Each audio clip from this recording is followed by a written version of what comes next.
Hello, all, and welcome back to Survivor Game Show Network. We are here for another exit interview for Survivor Exile Island. I am one of the hosts, Ian Moorhead, joined as always by my co-host, Morgan Jackson, and Queen of the Question, Denny.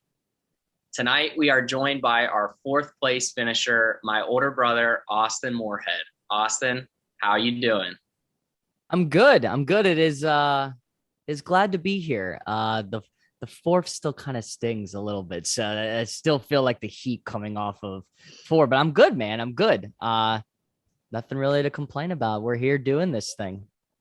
I half expected you to show up in a robe today. I see. That's what I wore it one time, literally because I think all my stuff was in the wash, and I was like, "Well, I mean, I can wear this. I'll pull off Ric Flair vibes if I need to."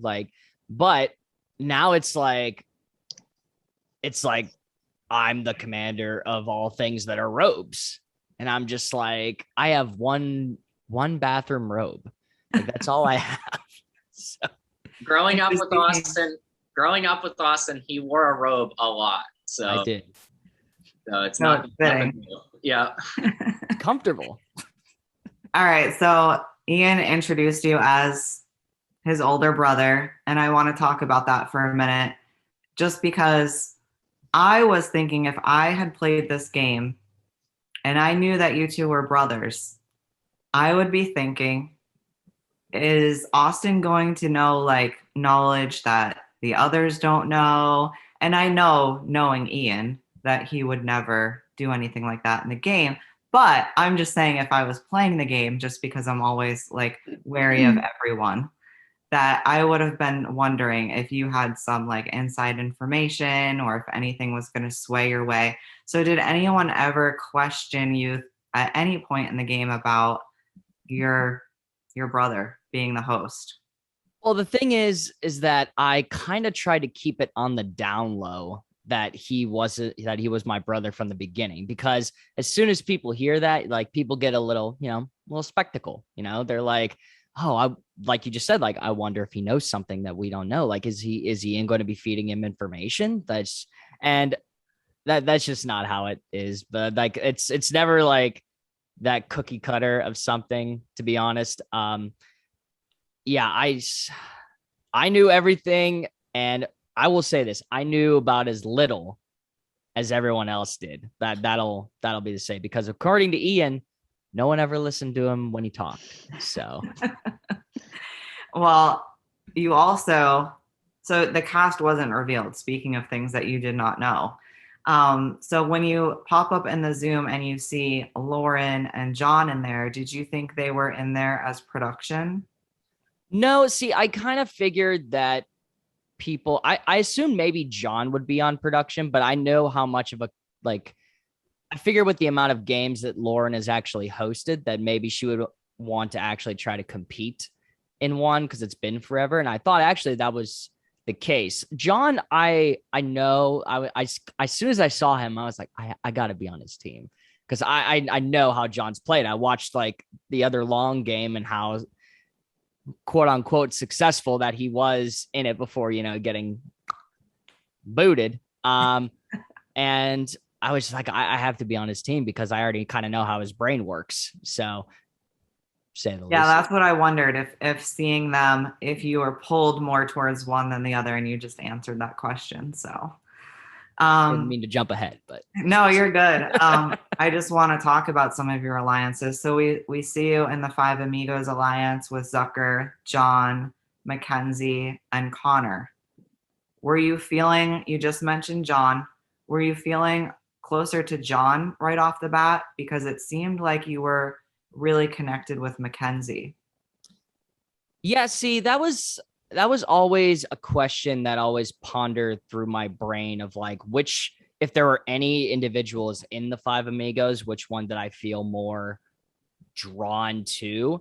I would say it would be a little bit of more Mackenzie than John, but those two were definitely the two I felt the most comfortable with. And not saying that, I wasn't comfortable either with Zucker or Connor, but knowing that, because John was the first person I ever video chatted. As soon as we were all done with that thing, I got right on and I said, "Hello, John. How are you?" And just knowing how kind of like spunky and energetic Mackenzie was in the intros that we did, I said it would be foolish of me not to reach out to her either, knowing how much of a strong social game pattern that could have. And that was kind of my strategy going into it. I wanted to get one kind of expertise on the game and one expert social. Those were wanting to be like the two people I like kind of grew around. And with that came individuals like Zucker, individuals like Connor, individuals like Andrew, and so on and so forth. So when you move into that first swap, Connor is picking teams, Lauren's picking teams. Connor picks Mike Simmons. We find out, that you do know Mike Simmons out of the game. And then it's Lauren's turn to pick. Were you wanting her to pick you? Were you hoping to be on her tribe with as little information as you had in that moment that Connor had chosen Simmons? Or were you wanting to be with Simmons? I mean, so if I wanted to experience the unknown, I feel like the right choice was made. If I wanted to kind of know my boundaries before they were tested, I guess I would have preferred to be with Simmons because him and I already had that, bond outside of the game. And as soon as I saw him in there, I said, "Damn you. Damn, he's in this game." And that's all I wanted for a long time. I was like, I just wanted to be with Mike, but I think the right choice was made because I already, not that there was a relationship already between Lauren and myself, because all she did was host me right through a mini. So like, it wasn't anything that I, knew off the right back, but at the same point to get to be picked by a so-called like expert in Survivor that's hosted how many, played how many, I honestly thought it was an honor. I said, all right, let's go. First overall pick for another team. Let's do it. And then you pick Greg. And I just wonder why. I mean, it's just funny thinking how you picked Greg because you spent the majority of the rest of the game trying to take him out. So why did you pick him? Greg seemed like the right person to kind of see where everything was going. Greg seemed like wherever, he was going to do, stuff was going to follow. And I wanted to pick him knowing that whatever was going to happen, it was going to be on our side of the tribe, so to speak. And not only that, for some reason, he kind of like played off as like a puzzle guy to me. And if there's one thing that I like to think that is a little bit of a shortcoming besides, basic knowledge of the actual game, it is puzzles. I will say that I'm not the greatest puzzle guru, if you will. So I thought that Greg kind of gave off more of a strategic puzzle solving vibe that I thought could have been really beneficial to the team. Now I want to talk about the challenge that you guys lost, the trivia challenge, because that vote was a critical one in the game. It was 3 Phil and 3 Alexa, and Mackenzie comes up with this plan to split the votes, keeping Greg safe. And she wanted you or her to be safe. It didn't work out that way. You essentially put yourself on the wheel. Why were you willing to risk your whole game to keep Greg safe, basically? It is kind of a little bit foolish to say it now when the person that I wanted to be kept safe was the person that I was trying to boot literally every other challenge down the road.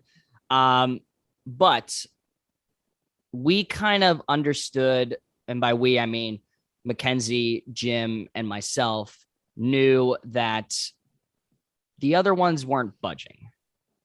Like they made it very clear. And as I watched Greg's interview, we had tried to make it clear that the Alexa or the Phil of the new tribe were not going to budge.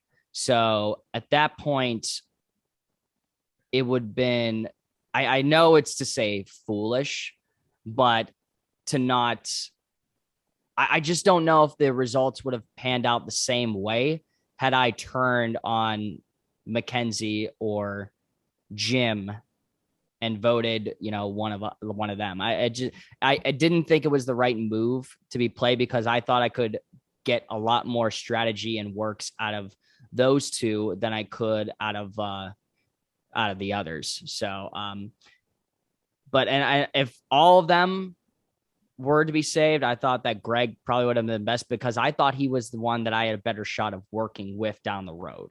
So, yeah, you couldn't even look at the screen when the wheel was up. No, that risk. A lot of times, again, I bring up the word foolish. Why put yourself in a stability of chance, especially when, for those that had watched the mini, the wheel literally landed on me 95% of the time. And I was like, I'm a betting man.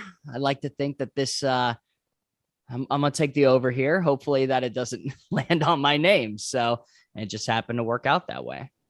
Well, and it worked for you because it landed on Bill. Bill, yeah. I always get Bill and Jim, their names confused. I don't know why. I've done it all season.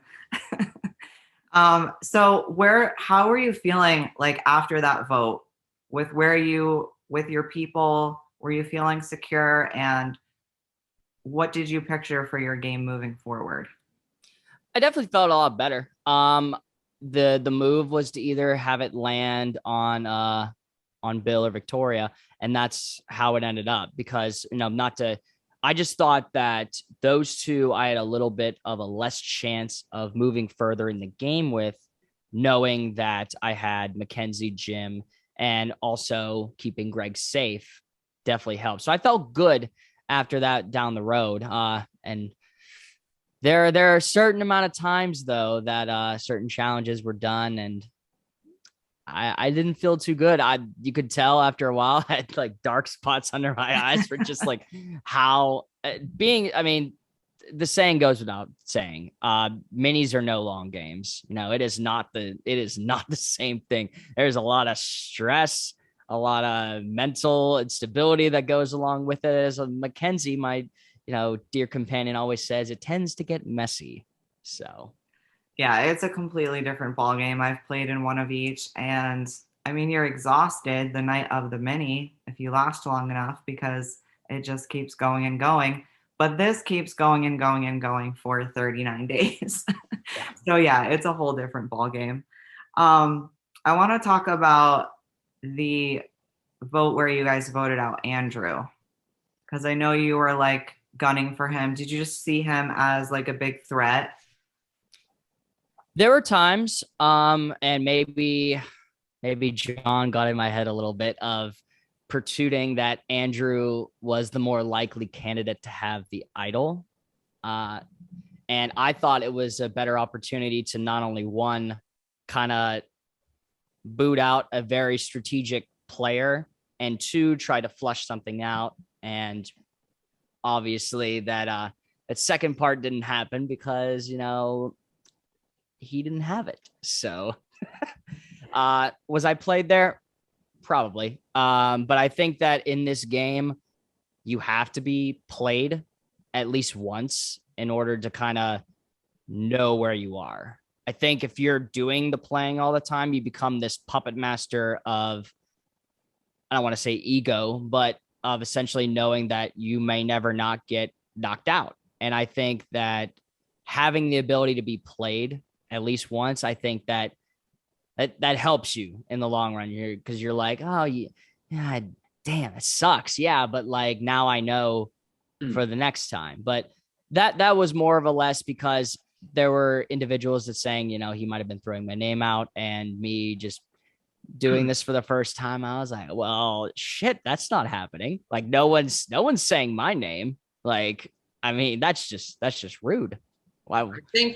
I think that's an interesting comparison, especially to this season, like the played versus being played type thing, because Greg at the final five, like everyone has been screaming Greg's name on the way out, like vote him out. No one said anybody else's name. And Greg has been not in control, but he's been on the right side of every vote. And the rest of you, Lilly, Simmons, and Alex aren't. There were votes at the merge between 11 and I want to say 7 or 6 or 7 or 8 that you guys weren't involved in. So again, you guys were played at some points, or just been like Simmons and voted Lauren for no reason at 10. But yeah, I think that's a good comparison to this game. I actually want to go back. I know I just talked about Andrew's vote, which is after the merge, but I actually want to jump back real quick to Zucker's vote, just because Yeah, I just thought of this. You knew that Zucker was being voted out, right? Because like after the fact, I heard, oh, Austin put on a great act, like acting like he was so stunned. There was no great performance of that. I'm going to say that very well. If I could go back and change one thing, it would have been that. Oh no. I at that point, I was just trying to blow it up a little bit to see that, yes, I knew, but I mean, going back on it, that was probably the dumbest thing I did in the whole game.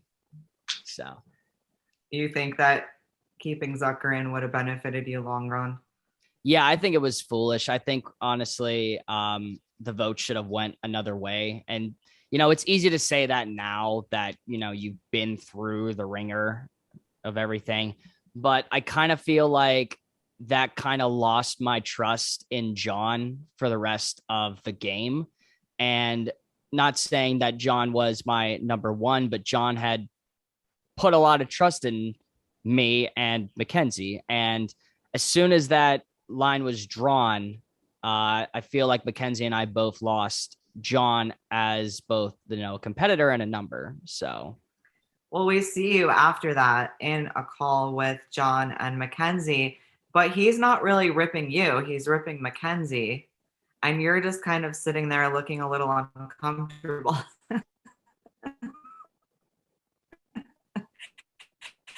Then the same thing happens, but with remove yourself from those calls, or was it like too good not to watch? So immediately after that vote, John hops on with me and he was just essentially, what the hell? And I was just like I tried to play it off. It eventually came to bite me back in the butt. But it's like, dude, I don't know.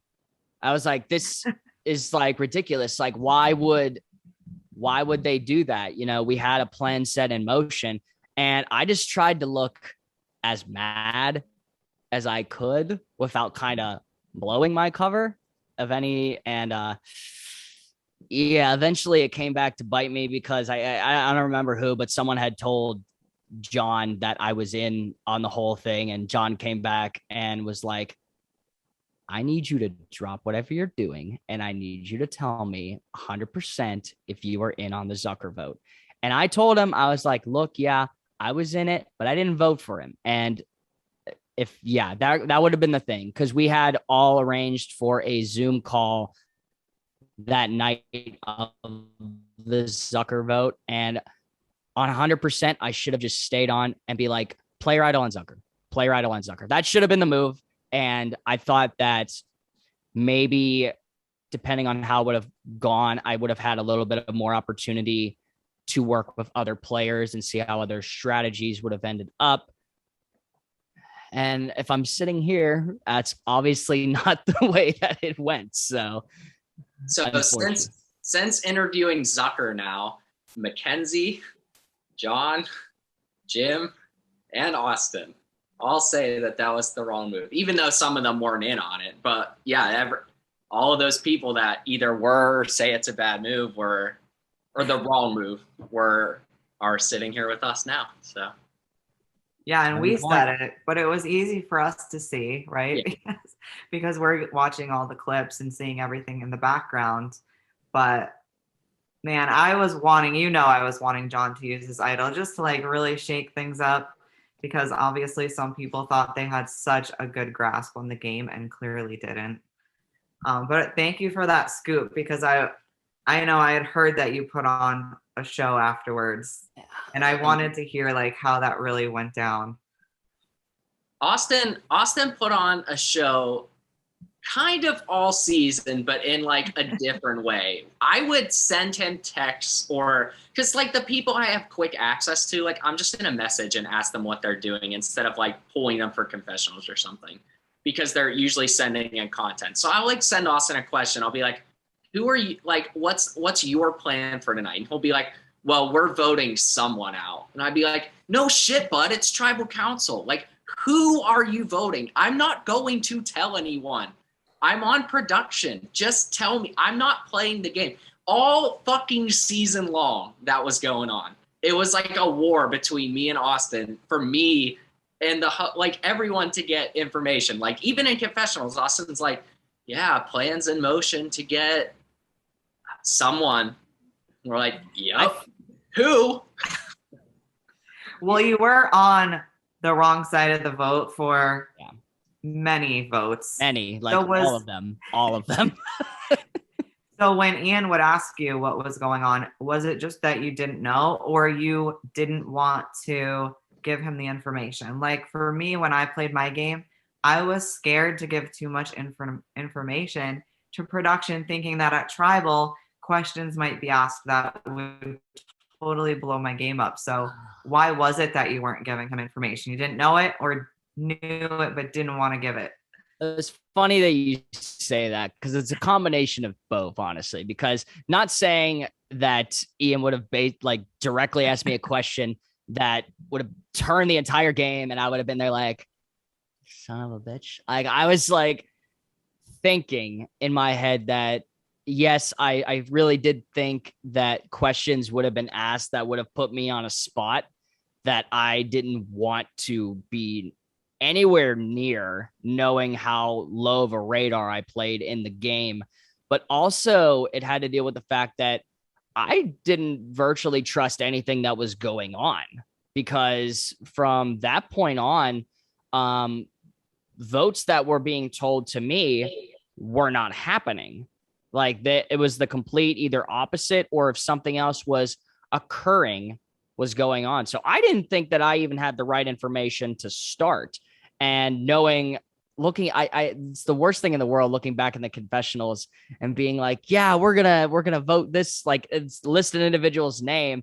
And I ended up looking like, correspect like the donkey's ass of the decision making. It's something that, but it's always a weird thing of putting yourself out there, knowing that you could be 75% wrong and 25% true. So.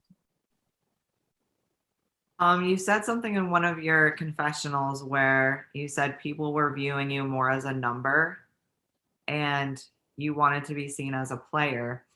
I do think, though, that helped you in a way, because I think I loved that you kind of sat low for a while in the beginning. Like that reminded me of somewhat, Greg's gameplay reminded me of my game socially, but you kind of being quiet and more reserved in like group calls. I knew you were connecting with people one-on-one in smaller groups, but seeing the way you were quiet in Zoom calls, that also reminded me of me. And I think that helped take the target off of you. So I think the way you played was great. Kind of, you weren't winning a lot of challenges, so you weren't like a huge challenge beast type of threat. Everyone liked you, but you weren't like out there where your name was just getting written down left and right. So I think you played it really good, like pre-merge. But then, post-merge, you want to be seen as a player. So what was your game plan at that point to try to make your mark on the game? I think a lot of the times when that happened, it was more or less of like, did people more or less count on me for abilities, or did they most likely count on me as a vote? And I think that comes into play with this, because a lot of the times I felt like to a lot of the times that I was just like, oh, well, we can get like, and I know because Jim, if you're watching, this is for you too, my friend, because they did it to us both, man. It was always like, well, we can get Austin to vote with us on this, or we can get Jim to vote with us on this. And I was just like, what about our opinions? Like, that's just not like, don't count on me just for as a number, count on me for a player and the ability that I possess as a player. And I think a lot of the time that's what happened, is that the number aspect came into it more as of a aspect of a player. And yes, it does help down the road, but when you get to like an aspect of, say, like the jury, if you do make like, you know, your whatever, and are they going to look at it as you were playing a very opportunistic and ability filled game, or are they going to look at it as you were a number that got lucky? So that's a lot of the times that I perceived it as, and maybe I was wrong, but I felt like a lot of the times I was more of a number than a player, and that was my 2 cents on it. Well, to be fair, I think that was a mistake that Mackenzie, Lauren, and Greg made throughout the game, was kind of putting you and Jim in that kind of a role. Even if they feel that way about you guys, like, why not just invite you into conversation? Again, it's 3 of them and 2 of you. They're not going to just let you take over the conversation. And they know that probably wouldn't happen anyway. I mean, if they asked you for a vote and you gave it to them and they said no, what would you have done? Like, if you said like, let's vote, I don't know, Lilly, and they said no, what would you have done? Given the reasons of why Lilly moving forward is a bad idea. That girl played one of the greatest social games I think I've ever seen, of just like laying low and shit, man. Like, half the time I was like, when we were like all like merged, like my 2 main people to try to vote out when we got down the line were Greg and Lilly, based on just what they were able to do. And a lot of people, and that was more or less like, that's kind of what we had the aspect with John and I when we worked together, was like, you know, Greg's a really strong strategic player and Lilly is a also very strong strategic player, and nobody is seeing this. And I don't know, I feel like that goes in the line of trying to feel what other people's motivations are going down the line. Where do other people see themselves in going forward? And to me, like, for a lot of time, because as much as I gave him stuff in this, I really did try to work with Greg a lot in the game. And, you know, it just never worked out. At that point, I was just like, I have to take him out. Because if he goes like to the end, like, there's no way in hell anybody beats him. And the same thing, you know, with Lilly, you know, whatever happens, like, I just don't feel that aspect. So more or less, it came down to the fact of my purpose for the end game versus other people's purposes for their end games. I think people saw that they were social threats, more so Greg than Lilly. But I think what they felt is, it doesn't matter because Greg is so close with me. Like, I'm really the one he's working with, so I don't have to worry, which is just a testament to his gameplay being impeccable, you know. But Lilly, yeah, she was a little more. I do think that people were underestimating Lilly for sure. Yeah. Going back to the challenge where it's you and Mike at the end with the pencils and the dice. You know, I love a good rematch. So I'm wondering if you would be open to a rematch with Mike at some point. Mike, I assume your lanky butt is tuning in. And if it's not, get here. Anytime, any place, any pencils, any dice. I demand a rematch, good sir. You cracked me up with the challenges, Austin, because when you didn't win, there was some type of reason. Like, I always made an excuse every time. Cracked me the frig up every time. Like, you mentioned the cups not being the right size or whatever. You mentioned that your feet weren't big enough for the. Well, the that last one was like that was an atrocity to say the least. That was by far my worst challenge performance, coming off of a challenge that was the hardest and I somehow pulled it out. So Jeremy, again, for that one, what is wrong with you, my friend? That was insane. But yes, Ian knows this very much. I don't like to be a sore loser, but I very much am. There were constant times in the challenges where, like, if I was the one eliminated, I would send that cup halfway across the room in just like a bitter rage.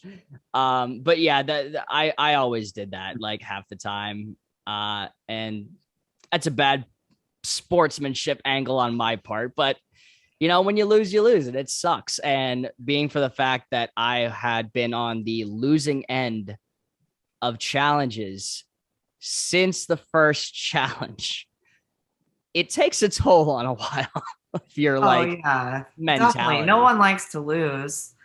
Since you brought up the challenge you did win, Jeremy's challenge, I have to give you kudos for that, because when I'm watching that going on, I'm like, why is now Simmons ended up doing it too. I don't know if he started out that way, but you guys moved your cups away from the table where you can have your arm underneath it because you're growing your stack of cups.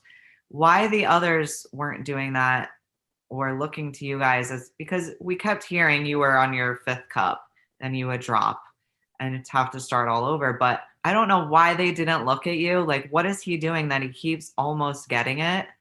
But you were like, it would drop. Were you getting frustrated? Were you thinking 100%? Yeah, you 100%. I felt with my ability that at first I was like, well, I think that sitting and doing this is the better way, because when I stood and did the cups, it's a whole nother equilibrium of balance and everything that goes along with it.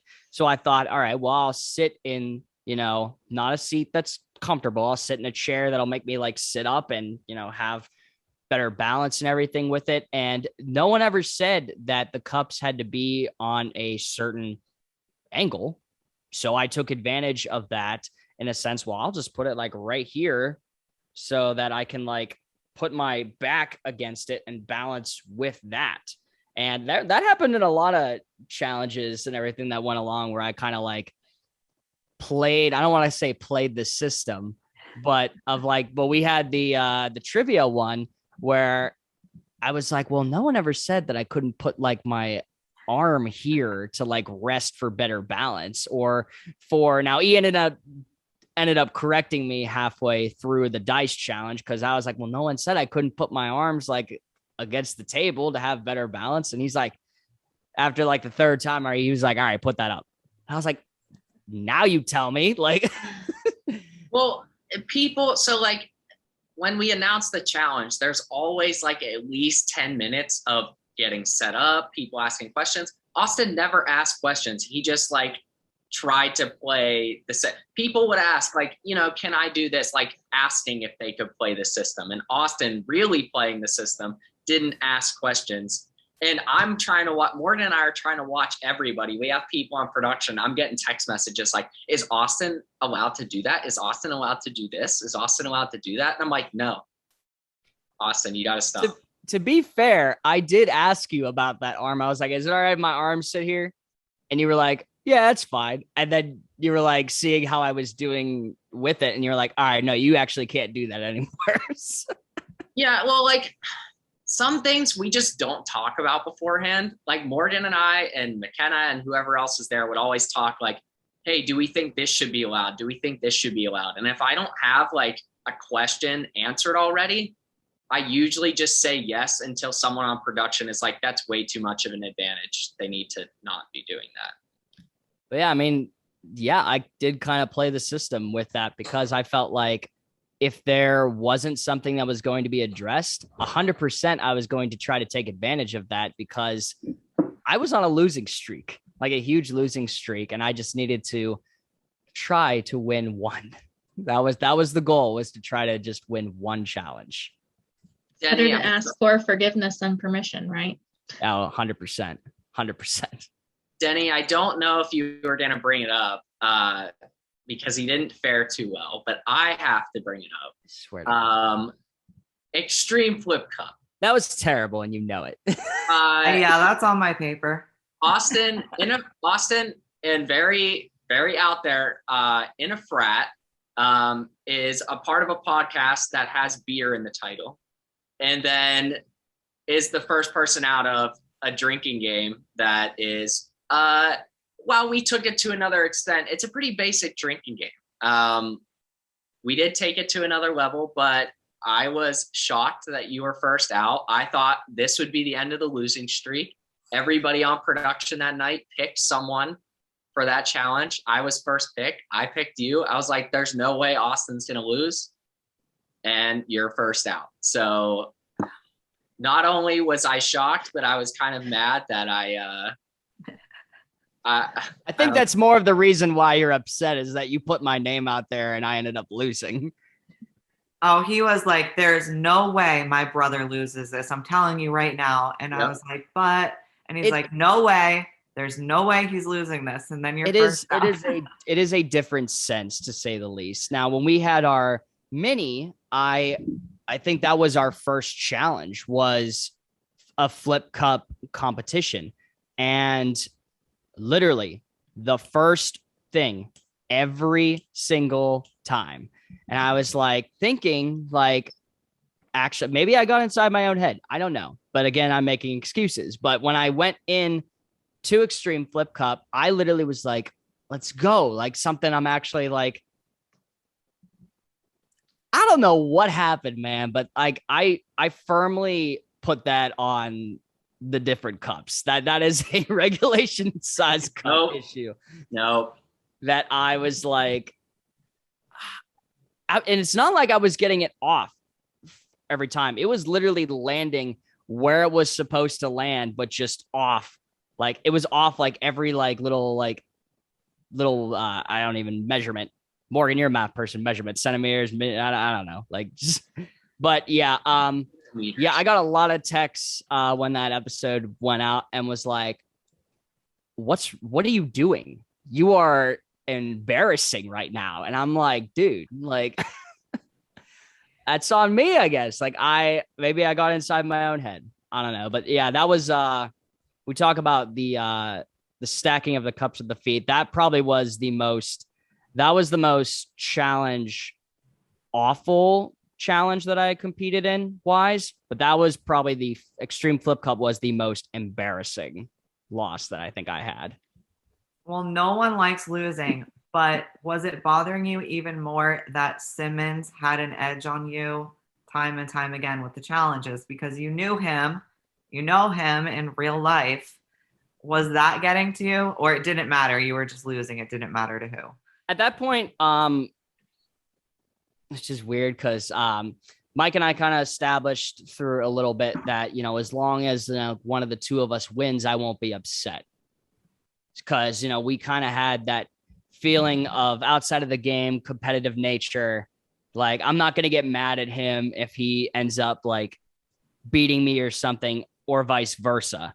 It's more or less the other individuals, because I know how good Mike is with cups. Like, I'm not going to be too upset if something happens, but like individuals that I know nothing about, oh yeah, I'm getting heated because I firmly believe I thought I had more of an edge on the competition when it comes to stuff like that. So going back to the challenge you did win, Jeremy's challenge, you can finally take Greg out. So you get him out, and you'd been gunning for him for what seemed like an eternity. So did you feel like you kind of won the game in that sense, where you finally got rid of the person you were wanting out for the longest time? It had to be like, it was a big relief. Yeah.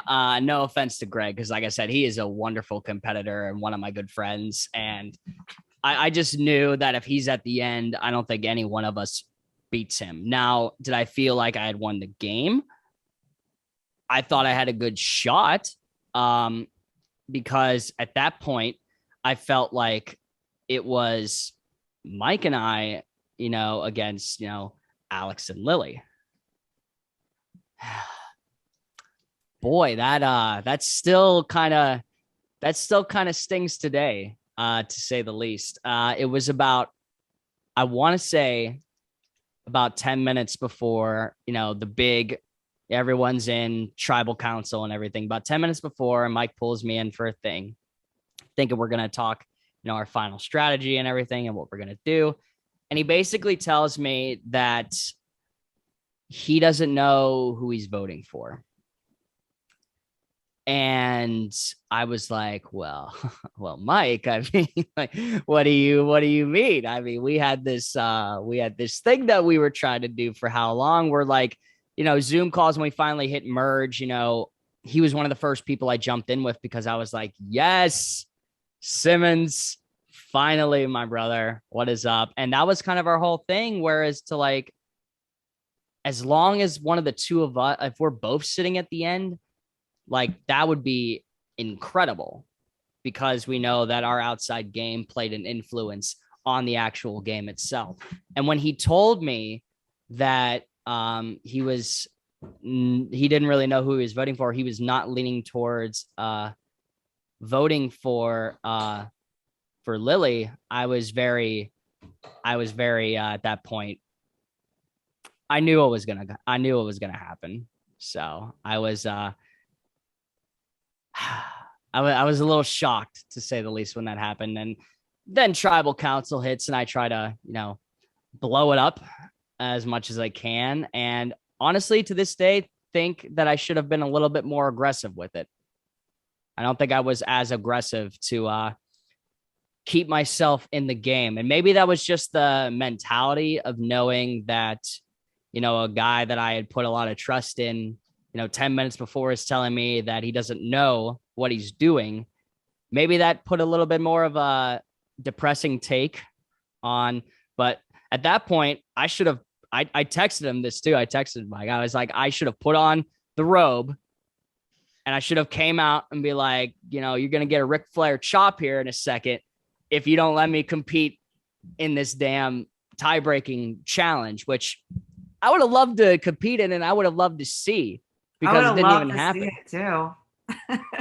We all wanted to see it just because of the excitement factor. Yeah, that shit would have been electric. Oh, it would have been so good. But when you say you should have been more aggressive, you mean towards Mike then? 100%.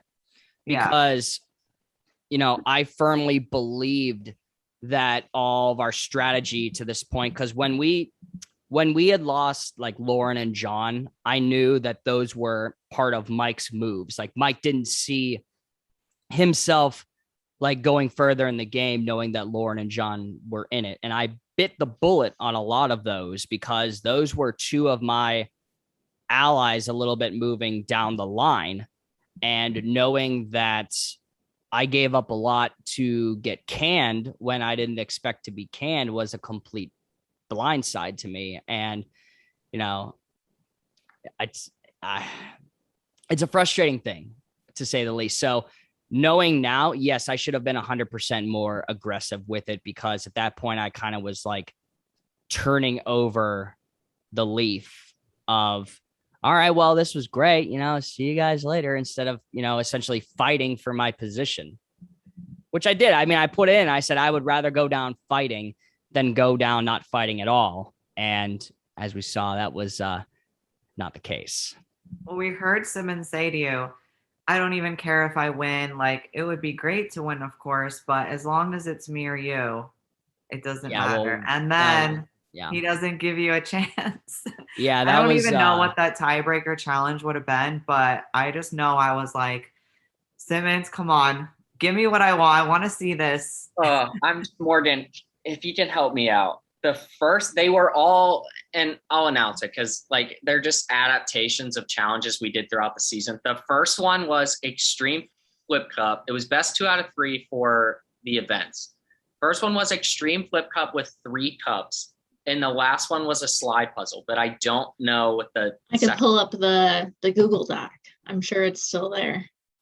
So you would have been back to the Extreme Flip Cup. Yeah, with 3 cups this time. And Lilly did pretty well at Extreme Flip Cup. So and you There's still always a would have had redemption those story. regulation-sized cups. So who knows what would have happened. It would have been fun to see, though, of course. we might still be there for the slide puzzle, though. I came to the slide puzzle to save my life. So I love that you fought, though. Like, you're saying you should have fought more. Yeah, maybe. I would have been like, yo, dude, like, you're my friend. Like, let's do what we said. Let's go to the friggin' end. Like, don't do me dirty like this. So, yeah, I can see you saying you should have been a little more aggressive instead of, yeah, if you have to vote me out, I understand. No, bitch. We're friends. Take me to the end. Let's do this. Yep. Yes, we were finally able to get some Facebook questions. It's been a few exit interviews that just with all the scheduling, we weren't able to get some questions from the public, but we do today. So our first set of questions is from McKenna. She asked, from the initial Zoom call, were there certain people who you were with? It seemed like, wait, I don't understand how her wording is. From the initial Zoom call, were there certain people who you were like, it seems like I could work with them, and did they end up on your tribe? So I think what she's saying is that, like, was I thinking, essentially, are there any individuals right now that I could have really wanted to work with, and then did they end up on my tribe? So that one would be John. I knew as soon as I saw him in there, I was like, I said this before, I know exactly how well and how much of a brain surgeon that he is at the game. That I could have really benefited a lot, and it did in the long run. Another one was Lauren. I think that a lot of people, that may have not have played in the minis know that I could have benefited a lot of her brainchild of how the game works and everything. And then finally, it would be the 2 individuals of Mike Simmons, and he sadly did not end up on my tribe, and Mackenzie, because I knew that she was, a very energetic, bubbly, creative person that I knew would be a great, great ally to have for, simply discussing, because at that point, everybody in the game had an advantage over me already because they have watched the show a lot. And I have seen maybe 6 episodes. So I had to think quickly already of how I wanted this to play out. And I think that as long as I had the brain, the social, and a set of energy, that I thought I would have been okay. And that is how I ended up going with what I went. All right. Her next question is, you've played in a mini with us and now a long game. What is one thing you like about both and dislike about both? Ooh, okay. The mini, I would say one thing I like about is that it is one day. It is one, and that might be the easy answer, so I'll give another one. But yes, it is a one-day thing. It's not like it's a lifetime opportunity. It is a one-stop shop. You're in, you do 12 hours, you're out. I think there's one thing that I don't like about it is that you don't get to build as better of a relationship with people that you do in the long game. As much as I try to keep up with my daily life, because life is just crazy these days, there's a lot of people that I still talk to from the tribe and everything on a daily basis, just see how things are going and how people are. I still text certain individuals and everything, and just keep up on daily lives on just social panels and everything to see how I can look at them that person's doing okay. That makes me okay. That's awesome. the long game, one thing I love about it is that it gives a better opportunity to get a sense of how Survivor really works, being that I am a new player essentially to just Survivor in general. I thought that the mini was more or less more of a waiting game, whereas the long game, it was a how can we benefit strategy? How can we talk to people on a daily basis? How do we keep the ins, ands, and outs of everything together in one setting for how many days to see how that would work? One thing I don't obviously love about it was that I had to spend a lot of time away from my lovely girlfriend who come like week 4, she was like, yeah, like, yeah, I don't mind if you get voted out, which she obviously didn't mean that, but that was like, that obviously played a thing. I was like, dang, like okay. I mean, that means a lot, but like, yeah, another thing that was like a little iffy on like just long game was just the amount of just craziness that goes along with it, of people, of a lot of trust that you put in a lot of individuals. And when you see things go a certain way, you kind of like, all right, well, now we got to like regroup the next day and go in, just try to be smiley as always, and let's go along. So.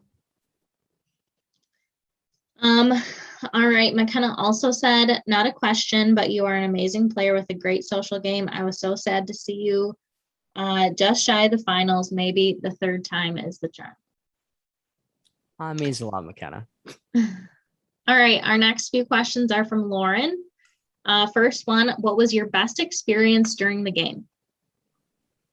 I mean, just getting to know everybody. I mean, that's the whole point of Survivor in general, or any of these like giant games of everything. You spent years, for me, like I spent a lot of years watching like MTV's The Challenge. And I always thought, like I'm not the most like physically like competitive person and everything, but like just to be in like a setting with all these people that I get to pick their brains, know what everything's going on, what they do, who they are as individuals. Like that's the best part about this all, man. It's just getting to know the players and how they tick. All right. Next question is not about your game. It says, what is the best chain restaurant and what is the worst chain restaurant? Also, what's your order at the best chain restaurant? So I don't know if that's some like weird inside joke that you have with Lauren, or if she's genuinely curious. I think she might be genuinely curious. I know on an episode that we did on my show, we did a fast food episode, and I had forgotten Wendy's on the list, and that was it's a running shtick that I do now, where I just don't care about Wendy's now anymore.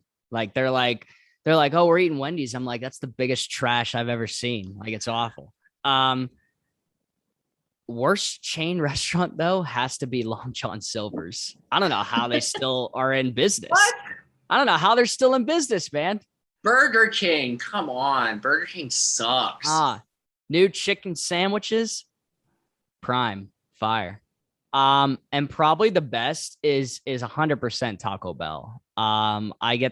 We have one that's probably like 8 minutes, from our apartment. And I don't know how many times I've just like, do I really want like to try to cook? Do I want Brie to cook right now? Or do I just want to like just get Taco Bell? And 100%, it is the number 8. I think that's right. I could be wrong. The enchilada meal. You get like a chicken enchilada, and you get not enchilada, chicken quesadilla. Chicken quesadilla, that's where it is. You get that, you get a taco, and you get a large drink. I mean, that is my go-to order every single time. All right, you heard it here first. Lauren's last question. Is there any person in the game you wish you got to work with but didn't have the chance to? The easy one would probably be, say, Greg, because while we did work for a tandem, it never really felt like the the ability was put there. So Greg is the easy answer. If I had to give a more complicated answer, I'm going to say one that never really got the shot to do it with, and that's Bill. I feel like when Bill was rocked out, that helped Mackenzie's game a little bit more than my game. But I when Bill and I had our one and only conversation, I was like, okay, like I could see myself working with this guy. I think that, a lot of people may have underestimated him due to the age factor, but I knew that Bill was ready to play and Bill was ready to fight for it. And sadly, I just never got the opportunity to work for him. So Bill, that one's for you, my friend. All right. Carrie wants to know, what's your favorite beer? Oh, that is such a hard question. That might be the hardest question that we have asked so far, actually. If I had to get one for the rest of my life, probably, I'll phrase it like that. I would have to go with the champagne or the mimosa of beers, in my opinion, and that is the Blue Moon. It makes me feel like I am more of a fancy drinker than I need to be, but it's not too fancy where it's like you're not drinking champagne or something. So, but the orange, I always get it with an orange peel. If you don't put an orange peel in my Blue Moon, I'm going to be a little upset. I want that treatment. I want that, so I will say, Carrie, it is a Blue Moon. All right. Next question is from Jay Stahl. And this one might be a little tough for you to answer since you haven't seen a lot of Survivor, but he asks, which real life Survivor player do you feel your game was most similar to? Ooh, interesting. I will say, because I love to get to know individuals and try to appease like some of the masses sometimes, and that I love talking to individuals, maybe Parvati. And I don't know if I'm putting it that right in perspective. I just know that she seemed to always be just converse and talking with everybody, like getting strategy, how that works. And that's the whole time that I was trying to do with this game, was trying to literally hide among the masses and strike when necessary to do it. Now, was our challenge record not necessarily the same? 100% no, because she was a lot better at obviously in competing in challenges. But if I had to say that, and I hope I'm giving Poverty the amount of respect that she is needed and not saying something else, but I feel like she would be the one that I would be most compared to. So hopefully. I don't think you flirt as much as her, but yeah. Just for the sake of Austin knowing like only a few people from like the HBV cast, I think I would compare your game to one of Parvati's counterparts, and that's Amanda Kimmel. I think, well, again, Amanda made the finals on back-to-back seasons. You made it very close to the finals on back-to-back seasons. Amanda's kind of like this. She just makes it far in the game because she's a loyal social player. She does okay in challenges. You did okay in challenges on this season. Sometimes like, and again, I've grown my entire life with Austin, but sometimes when he talks, I'm like, what are you trying to say right now? And when I watch Amanda, that's kind of how I feel, where she's like talking to the camera and I'm like, I don't know what you're saying. Like that was a whole bunch of nothing. And I'd watch some confessionals for Austin and be like, delete, because there's nothing there.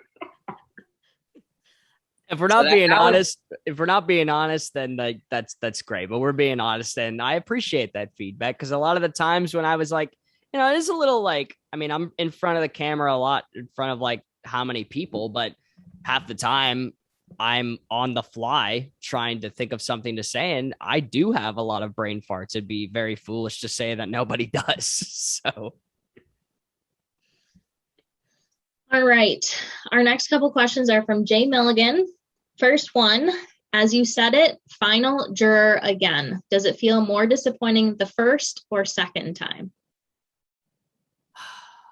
it's definitely more disappointing the second time because I felt like with the first time, it was a codependent 3 where we all were in the sense of as long as one of us wins, we're fine. But in the second one where it was a concrete, I thought of myself and Mike versus Alex and Lilly, and very, very, very, very slimmingly get knocked out at the last second. And that was you could tell the more disappointment on my face as soon as my last name was written. And I've watched back, and I know for a fact that Mike has his eyes closed that entire time that my name is being read because he doesn't want to see my reaction. So yeah, I would say the second time. All right. Their second question is, what part of your game do you think it is you're missing that'll get past the last vote and into the final? I would have to say probably my challenge performances. A lot of times that, either I have come up short or I have been booted right off the bat in a challenge. A lot of jurors always depict that one thing that separates, you from everybody else. And yes, while I had a majority of Alexa on a jury, I couldn't count on that to necessarily do a victory, because at that point it's just petty tribe versus tribe. And that's not how I like to work. I like to essentially keep my rings bare to it. So yeah, I would say my challenge performances, because I felt like one challenge, no matter how difficult it was, with a win probably doesn't come close to some of the other individuals that have played and have won a majority of challenges. So yeah. All right. Our next question is from Alex.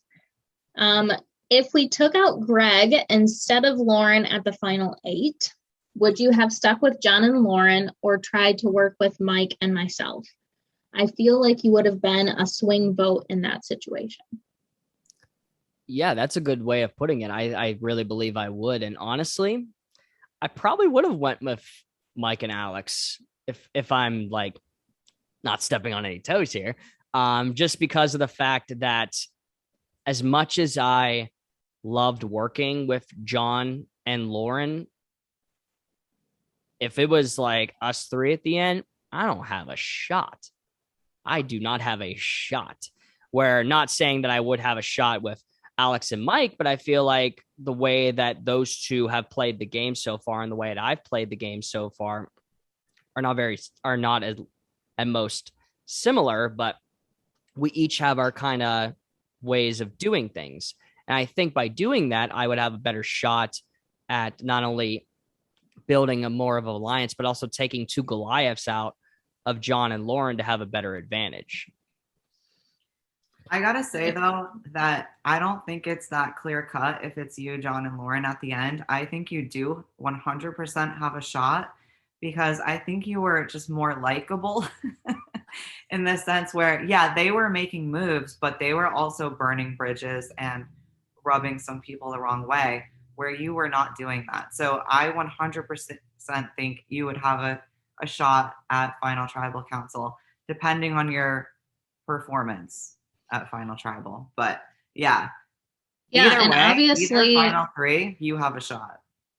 And obviously you did end up in the final 4 with Alex and Mike, and they voted you out. So even if you had gone with them at that point, you might have still ended up in the same position you are right now. Yeah. It's a very fickle thing, this game. So, but yeah, hindsight is always 20/20, right? Oh yeah. Okay. Next question is from Lilly. How do you think your game would have changed if you were originally placed on the Phil tribe? And Greg has a comment underneath that. And he said, ooh, good question. We should assume switching places with Simmons. So let's just say you and Mike swap, and the original tribes, you're on Phil and Simmons is on the Alexa tribe.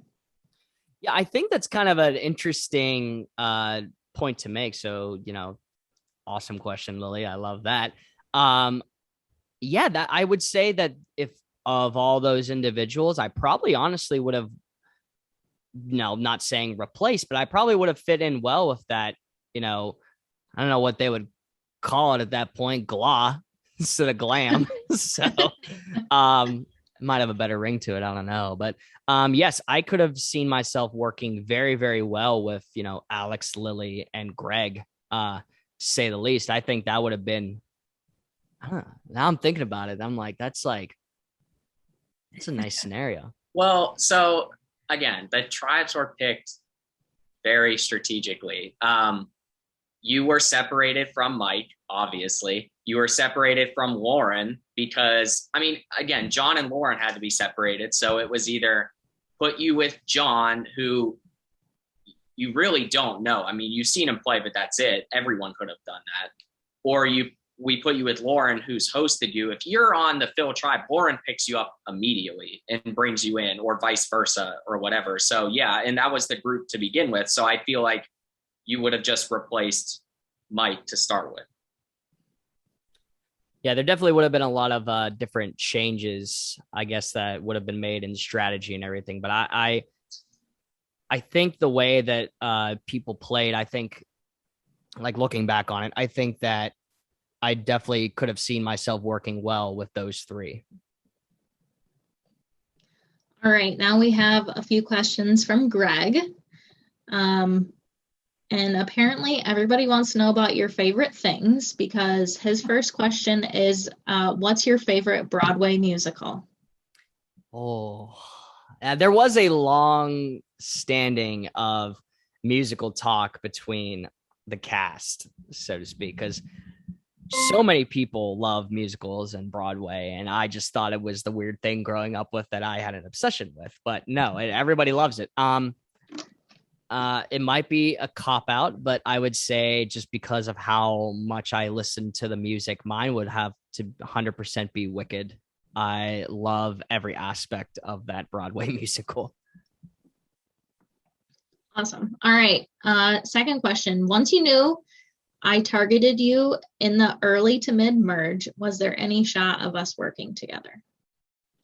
It'd be foolish to say no, because if circumstances arise and we ended up being the ones that were left, I would 100% be like working with you. But knowing how stuff was being planned out, I could have. There was a point where I was trying to maybe consider saying if I was 100% on Greg that I could make a really interesting move in the game that would have blindsided, hopefully somebody. But I just think that the way it played out, no, but if stuff would have ended up differently, I 100% would have loved to have worked with you, my friend. All right. And his last question, which I am curious because we haven't really talked about it, surprisingly. Who was your number one in the game? That range. Don't say somebody.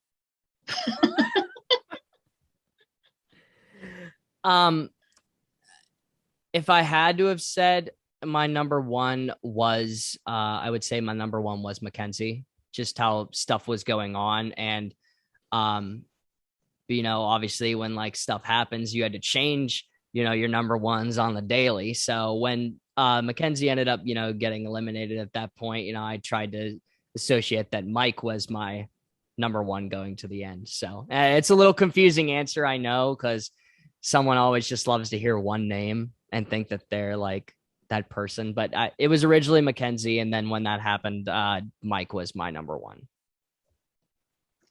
All right, our last set of questions is from John. Again, another question about what you like. Love it. I love it. What is the best Godzilla movie?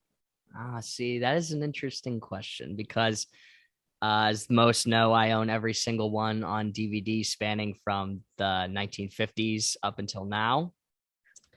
Yeah, 100%.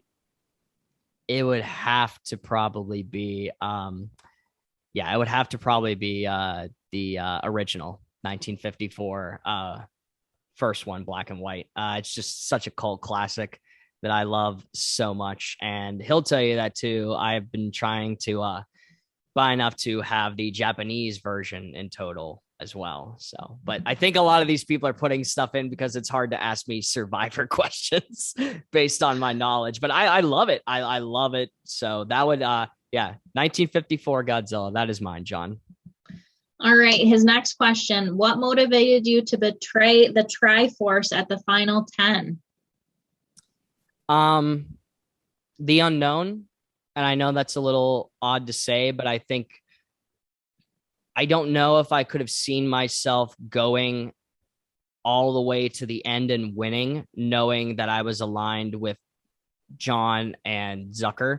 And I think that I had to make a move to better branch out and scan my surroundings and see what else I could give. If someone's literally looking to the end and thinking straight line, they bump off the road eventually. You always have to like do your twists and turns and lefts and rights in order to see what you can find. And I think for me, it was trying to find something else, is so to speak, while trying not to betray you at the same time, which, obviously, again, my bad. All right. Well, that is it. John did have one more question, but I feel like we've already kind of discussed that response. So that's all we have from the Facebook post. So thanks for everybody for your questions. All right, Austin, I have to ask you, I've asked in the last 2 exit interviews, if you had to play the game again, whether it's another org, a live game, the real Survivor, and you could pick one person from the entire cast to play the game with and align with, who would it be? Oh, yeah, that's a tough one, isn't it?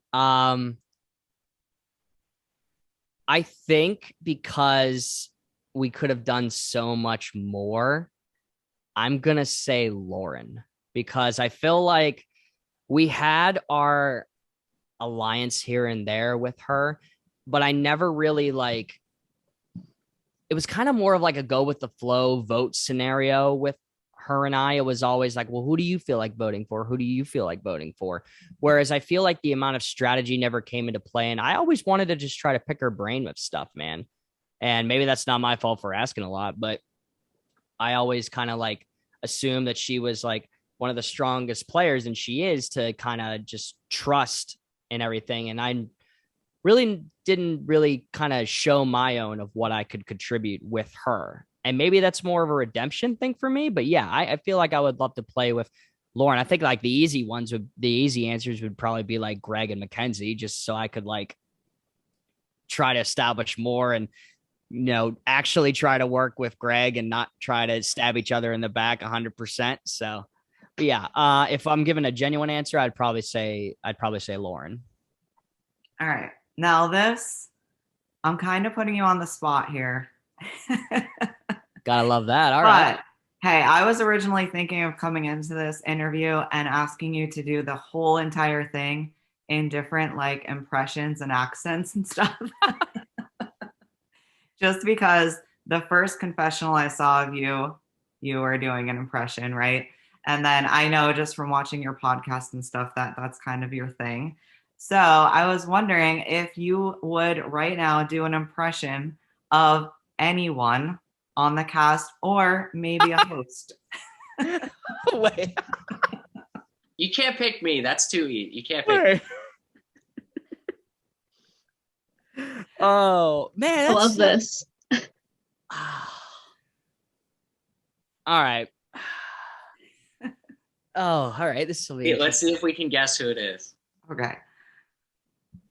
All right.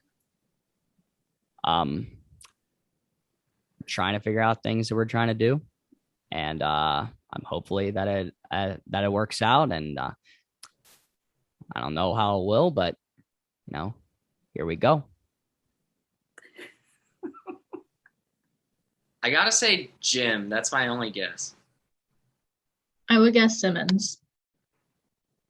I was thinking Simmons at first. That's a too, good but That's a good pick too. So it was Jim. I just because I tried to, if I felt like if I would have like kind of walked in motion, I felt like it would have like gave away because there has to be like a mile counter for that man of how much he traveled while he did his confessionals. Cause I loved every second of it. I felt like there should have been like crunches, like on the like crunches of the ground and everything while I was doing it. But yeah, it's so hard because like you haven't heard people's voices for how long, so you're trying to. But yeah, that was I could see where it could have been Simmons too, because I would have had to like I don't know. I'm gonna go and we're gonna do it. Like there's always that like that head motion that he does, which I love you, Simmons. Like I really love. Like I love you, but like you do that a lot, my friend. you got it. That is him. Totally. Thank you for doing that. I know I totally put you on the spot, but it was fun. No, I thought it was gonna be something like crazier, but I very much appreciate that. All right, one word to describe your game.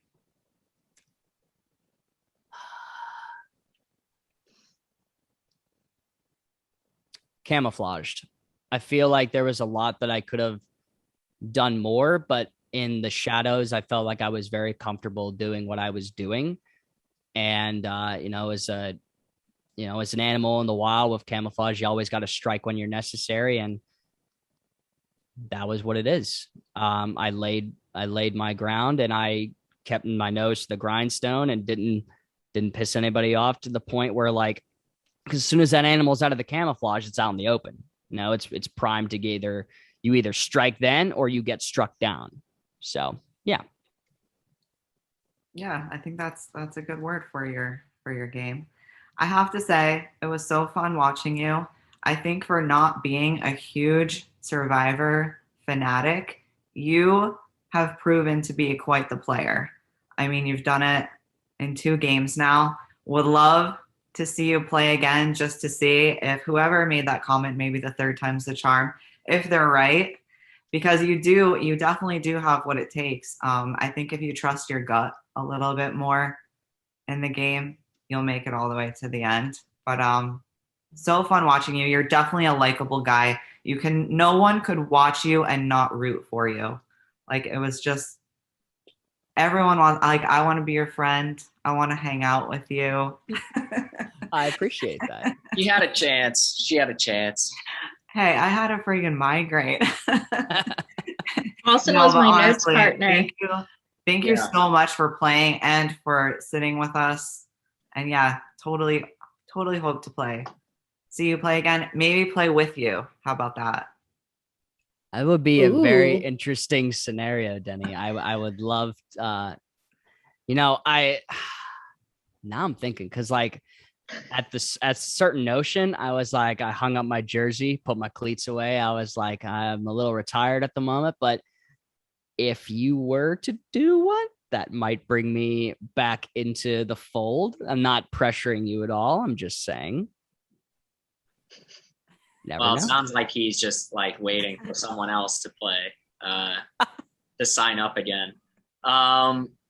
Yeah, 2 things. One, I think Austin has proved himself to be, in his 2 games, one of the better players we've had on the channel, especially from a social game aspect. I mean, like he said, he's not seen much of Survivor, so the social part is his game, which then blends into strategy, but he really does benefit from the relationships that he makes, which is why I think a long game benefits you more, because you can develop those relationships. And the second thing is, again, I did Austin's first exit for Yasawa Islands, and I'll say it again now. Just because you are not a massive Survivor fan does not mean you can show up and not do well. You can come in, build relationships. I mean, just think about like Sari. Like, there's no fucking way that woman should be as good as she is at Survivor, but she just shows up, makes relationships, has a strategic mind. You barely have to know the game to just show up and play well. So please, even if you are not a massive fan, don't let that deter you from applying for a game, because you could be sitting here with us like Austin is right now, for a late exit interview on the season for the second time. So I think Austin is the, I don't know, the cardboard Poster cutout. child. Yeah, poster child, cardboard cutout, whatever, for someone that has never seen the show and they can come on and do well. So from Morgan, Denny, and I, and everyone on production, it was a blast watching you this season, even though you never gave us specific names. Just know that if you do play again, production just wants to know what's going on. If I do play again, I will promise a better sense of information for the lot of you. I feel like I might have deterred you guys away from a lot that was going on in the game. And again, that's all mental. I'm like, are they going to bring it up later? But now that I've seen how it is, I will definitely try to blow everything up more now with you guys, instead of just, it's this person, this is what we're doing, you know, kind of quiet and well-mannered and everything. Well, Austin is here right before Final Tribal again, which means that we are one episode away from the end of Survivor Exile Island. Tomorrow, Monday night, is our finale, and the week is loaded with content. We have our final recap on Tuesday. We have exit interviews coming out Wednesday, Saturday, and Sunday, and then we have our reunion being posted on Thursday. And it's just a great end to a great season, and I hope you've been enjoying this last push, and we can't wait to see your feedback. We'll see you next time.